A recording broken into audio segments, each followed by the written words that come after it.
প্রিয় শিক্ষার্থীবৃন্দ, আশা করি সবাই ভালো আছো এবং সুস্থ আছো। ভালো থাকো, সুস্থ থাকো, এই শুভকামনা জানিয়ে আমি আবার আজকে ক্লাস শুরু করছি।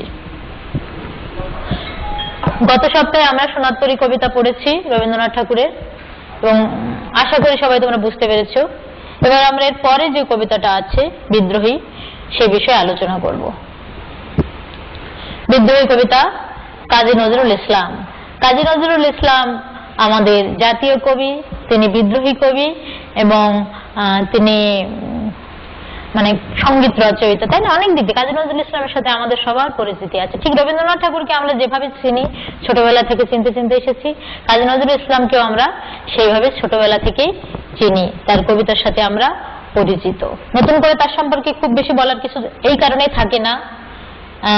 তারপরেও যেটুকু না বললে নয় ক্লাসের শুরুতেই, সেটা হলো যে তিনি এমন একজন কবি যিনি বাংলা সাহিত্যে একটা আলোড়ন সৃষ্টি করেছিলেন। রবীন্দ্রনাথ ঠাকুর লিখেছেন, তার আগে অনেকেই লিখেছেন। আমি বলেছিলাম তোমাদের যে মাইকেল মধুসূদন দত্ত বাংলা সাহিত্যে প্রথম বিদ্রোহ সূচনা করেন, কিন্তু সেই মাইকেল মধুসূদন দত্তের যে বিদ্রোহ, সেই বিদ্রোহটা কিন্তু তার নিজের জন্য ছিল।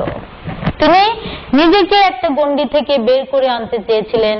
তার পরিবারের সাথে, তার পিতার উপরে তার ক্ষোভ ছিল, বা এই বিভিন্ন কারণে তার বিদ্রোহটা কিন্তু সামগ্রিক বিদ্রোহ হয়ে উঠতে পারেনি, সবার জন্য নয়, ব্যক্তিগত বিদ্রোহ। কিন্তু কাজী নজরুল ইসলাম তিনি প্রথম কবি যিনি সবার জন্য ভেবেছেন, নিজের জন্য নয়, সবার জন্য ভেবেছেন, সবার জন্য করেছেন, সবার জন্য লিখেছেন।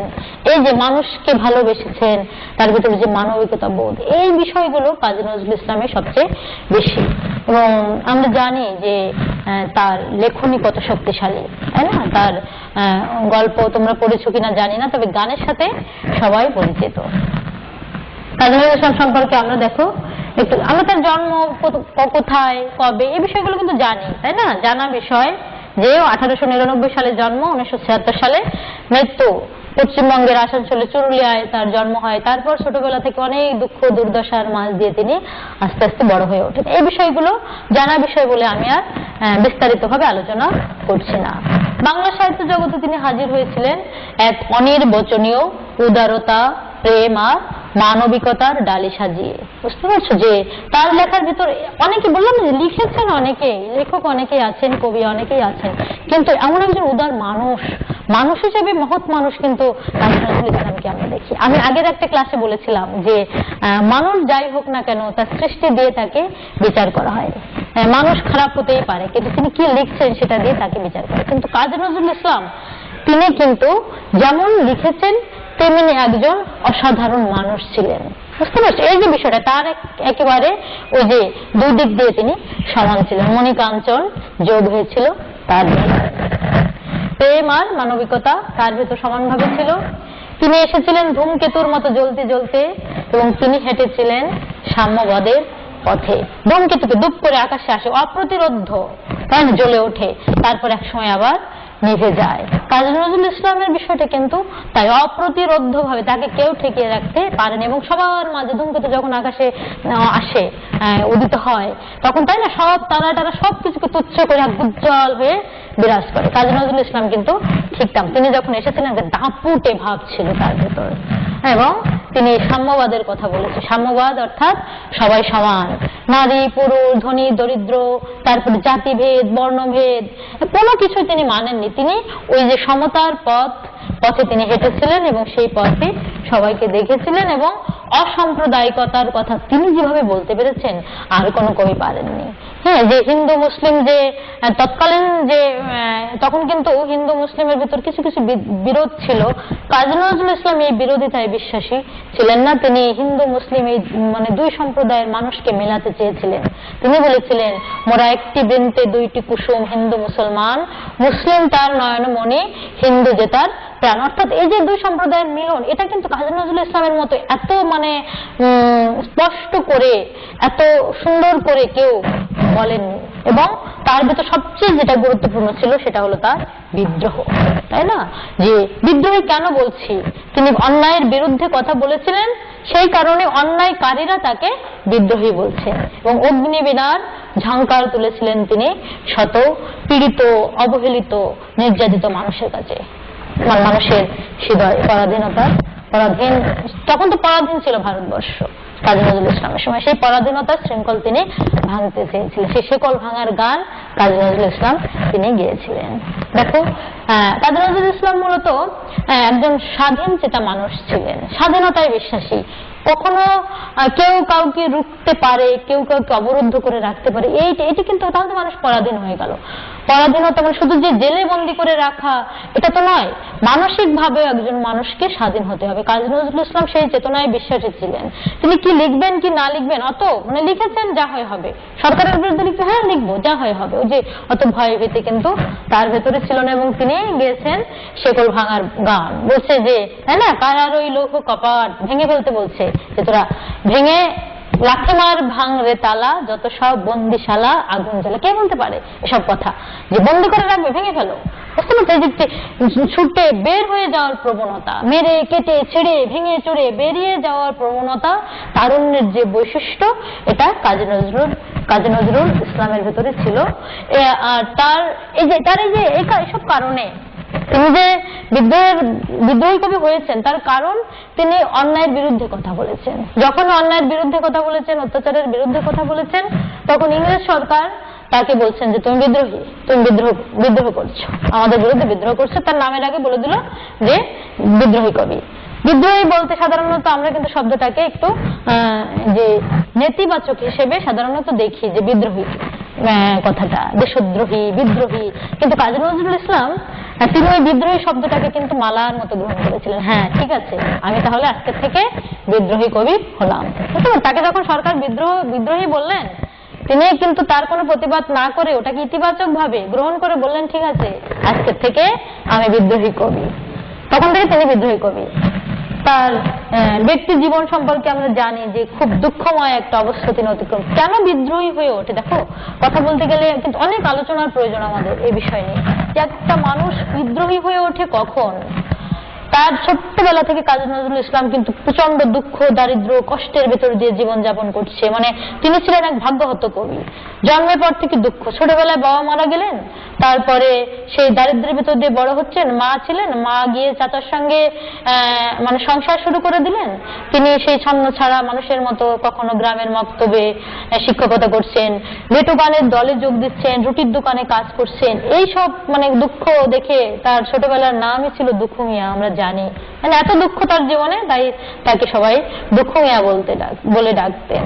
সেই দুঃখ মিয়াই একসময় আস্তে আস্তে সেই দুঃখের মাঝ দিয়ে, দুঃখকে অতিক্রম করে নয়, দুঃখের মাঝ দিয়ে আস্তে আস্তে এক প্রচন্ড শক্তিমান কবিতে পরিণত হলেন।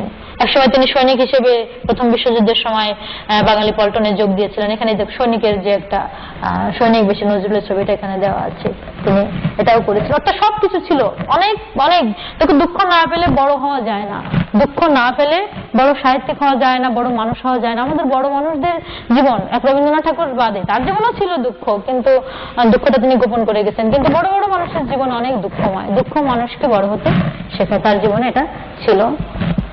তিনি কবিতা লিখেছেন, প্রবন্ধ লিখেছেন, ছোট গল্প লিখেছেন, উপন্যাস, ছড়া, গান প্রভৃতি অনেক কিছু লিখেছেন। তবে নজরুলকে আমরা সবচেয়ে বেশি চিনি তার কবিতা এবং তার গানের মাঝ দিয়ে, তাই না? নজরুল গীতি কত সুন্দর, চমৎকার চমৎকার গান তিনি লিখেছেন। কিন্তু এই যে গানের ভেতর দিয়ে এবং কবিতার এই দুটো দিক দিয়ে তিনি সবচেয়ে বেশি উজ্জ্বল হয়ে উঠেছেন।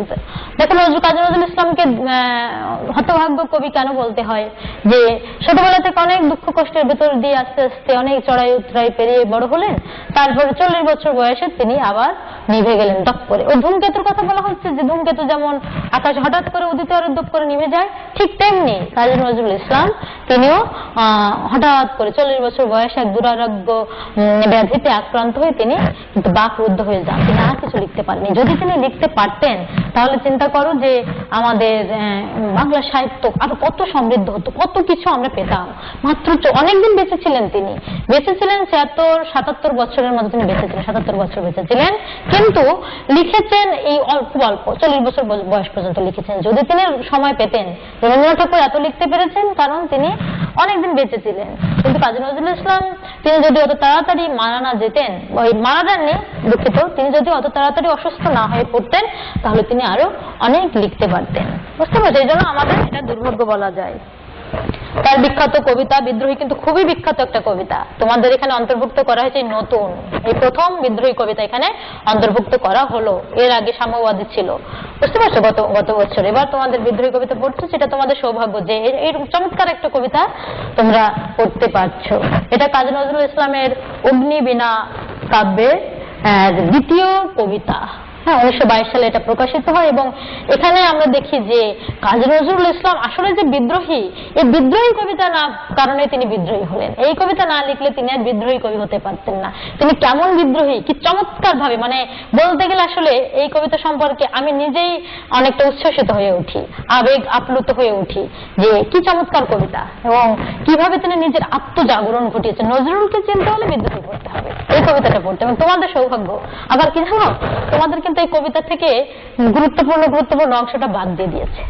তোমাদের কবিতাটা দিয়েছে সংক্ষিপ্ত আকারে, অনেক বড় একটা কবিতা সংক্ষিপ্ত আকারে দিয়েছে এবং সবচেয়ে গুরুত্বপূর্ণ যে কথাটা কাজী নজরুল ইসলামের, সেই কথাটা এখানে বাদ দিয়েছে। এই কথাটা আমি তোমাদের পরে বলবো, পরে পড়ানোর সময় বলছে যে কোনটা বাদ দিয়েছে, কিছু কিছু জায়গায় বাদ দিয়েছে, আসল কথাটা বাদ দিয়েছে, কারণ ওটা শুনে তোমরা আবার মানে একটু এই হতে পারো বা বিভ্রান্ত হতে পারো, সেই জন্য বাদ দেওয়া, শুধু আর কিছু নয়। হ্যাঁ, কিন্তু বিভ্রান্ত তোমরা হবে না, তোমরা সেটুকু বুদ্ধি তোমাদের আছে, তোমরা অন্তত বিভ্রান্ত হবে না। যাই হোক, এখানে কবির আত্মজাগরণ ঘটেছে। দেখো, আমাকে না খুব দ্রুত বলতে হচ্ছে, এই দ্রুত বলাটা আমি পছন্দ করছি না, এই কবিতাটা সময় নেই, পড়াতে পারলেই ভালো লাগতো। যাই হোক, এখানে তিনি অনাচার, অত্যাচার ইত্যাদির বিরুদ্ধে কথা বলেছেন এবং আসল কথা হলো পরাধীনতার বিরুদ্ধে। এই বিদ্রোহী কবিতায় তিনি কিন্তু ইংরেজ সরকার, তিনি স্বাধীন চেতা মানুষ, ইংরেজ সরকারের যে আমাদের দেশের উপর যে মানে ভারতবর্ষকে দখল করে যে অত্যাচার চালাচ্ছিল দেশের মানুষের উপরে, এইটাই তিনি সহ্য করতে পারছেন না, এই কারণে তিনি বিদ্রোহী হয়ে উঠছেন। বুঝতে পারছো, এই বিদ্রোহী তোমরা যেভাবে ব্যাখ্যা করো, পরাধীনতার বিরুদ্ধে, তারপর অনাচারের বিরুদ্ধে, অত্যাচারের বিরুদ্ধে, যেভাবে ব্যাখ্যা করো সেভাবেই হবে। এই কবিতায় তিনি প্রচুর পরিমাণে পৌরাণিক শব্দ ব্যবহার করেছে, প্রচুর পরিমাণের, বেশিরভাগ হিন্দু পুরাণ, ভারতবর্ষীয় পুরাণ, কিছু কিছু তোমার মুসলিম পুরাণ মানে যে আছে ওইগুলো আছে, মানে মিথ থেকে তিনি এনেছেন, পুরাণ থেকে তিনি এনেছেন প্রচুর পরিমাণের পৌরাণিক শব্দ। এই শব্দগুলোর কারণ হলো তিনি পৌরাণিক শব্দের একটা মায়াজাল সৃষ্টি করে একটু আড়াল করতে চেয়েছেন। সরাসরি তোর বলা যায় না, ইংরেজ সরকার তোর বুকে লাথি মারবে, এটা তো সরাসরি বলা যায় না, তাই তিনি একটু পৌরাণিক শব্দ ব্যবহার করে সেইখানে তিনি নিজেকে গোপন করেছেন। কিন্তু তবু এই কাব্যটা নিষিদ্ধ হয়ে যায়, অগ্নিবীণা কাব্য নিষিদ্ধ করা হয়। এবং এরকম শুধু অগ্নিবীণা না, আরো কিছু কিছু লেখার কারণে কাজী নজরুল ইসলামকে বন্দী করা হয়, তাকে মানে কারান্তরীণ করে রাখা হয়, অপরাধী হিসেবে তাকে বিবেচনা করে। সেখানে তিনি একটা কথা বলেছিলেন, দেখো, রাজবন্দির জবানবন্দি, তোমরা পারলে সময় পেলে একটু পড়ে নিও, কাজী নজরুল ইসলামের খুব বিখ্যাত একটা প্রবন্ধ রাজবন্দির জবানবন্দি। তাকে যখন রাজবন্দি হিসেবে বন্দী করে রাখা হলো, তখন তিনি সেখানে বসে একটা জবানবন্দি লিখেছিলেন নিজে, সেটা একটা চমৎকার সাহিত্য। সেখানে একই কথা বলছেন, এই কথাটা খেয়াল করো যে একজন কবি তিনি কোন চেতনা থেকে কবিতা লিখছেন, তিনি যে বিদ্রোহী লিখেছেন কোন চেতনা থেকে লিখেছেন, সেটা এই একটা কথায় লেখা আছে যে আমি ভগবানের হাতের বীণা, বীণা ভাঙলেও ভাঙতে পারে কিন্তু ভগবানকে ভাঙবে কে। তিনি নিজেকে মনে করতেন যে আমি ঈশ্বর প্রদত্ত, আমাকে কথাগুলো বলতে হবে, তোমরা যতই ইচ্ছে আমাকে কারাগারে বন্দি করে আমার উপর অত্যাচার করে আমাকে তোমরা মেরে ফেলতে পারো, কিন্তু ভগবানকে মারার ক্ষমতা তো কারণ নাই, তাই না? তাই আমার কণ্ঠ বীণা তোমরা রুদ্ধ করে দিবে। কাব্যটার নামও খেয়াল করবে, অগ্নিবীণা। অগ্নিবীণাকে অগ্নিবীণার ঝংকার দিয়ে তিনি মানুষকে জাগাতে চেয়েছেন। তাহলে আমাকে ভাঙলে ভাঙতে পারো, বীণা ভাঙলে ভাঙতে পারো, কিন্তু ভগবানকে ভাঙার সাধ্য কারোর নেই। আমরা কবিতা থেকে অল্প একটু পাঠ করি আজকে, আমাদের ক্লাস তো আসলে অল্প সময়ের ভিতর শেষ করতে হয়। বলবীর, দেখো মূল পাঠ, কবিতাটা আসলে সেভাবে এখানে পাঠ করা সম্ভব হচ্ছে না সময়ের স্বল্পতার কারণে। বলবীর, বল উন্নত মম শির, শির নিহারি আমারই নত শির, ওই শিখর হিমাদ্রির। আমি চিরদুর্মম দুর্বিনীত নৃশংস, আমি মহাপ্রলয়ের, আমি নটরাজ, আমি সাইক্লোন, আমি ধ্বংস, আমি মহাভয়, আমি অভিশাপ পৃথ্বীর, আমি দুর্বার, আমি ভেঙে করি সব চুরমার, আমি অনিয়ম উচ্ছৃঙ্খল, আমি দলে যাই যত বন্ধন, যত নিয়ম কানুন শৃঙ্খল।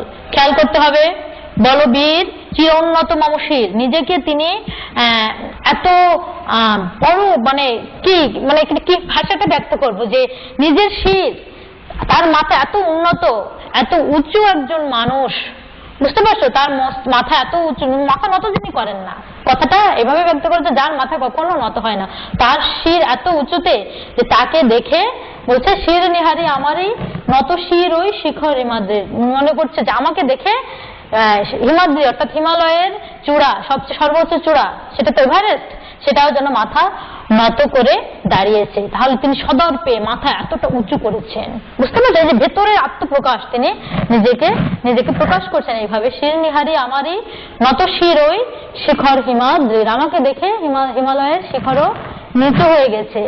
আমি চির দুর্মম, দুর্বিনীত, নৃশংস, মহাপ্রলয়ের আমি নটরাজ, আমি সাইক্লোন, আমি ধ্বংস।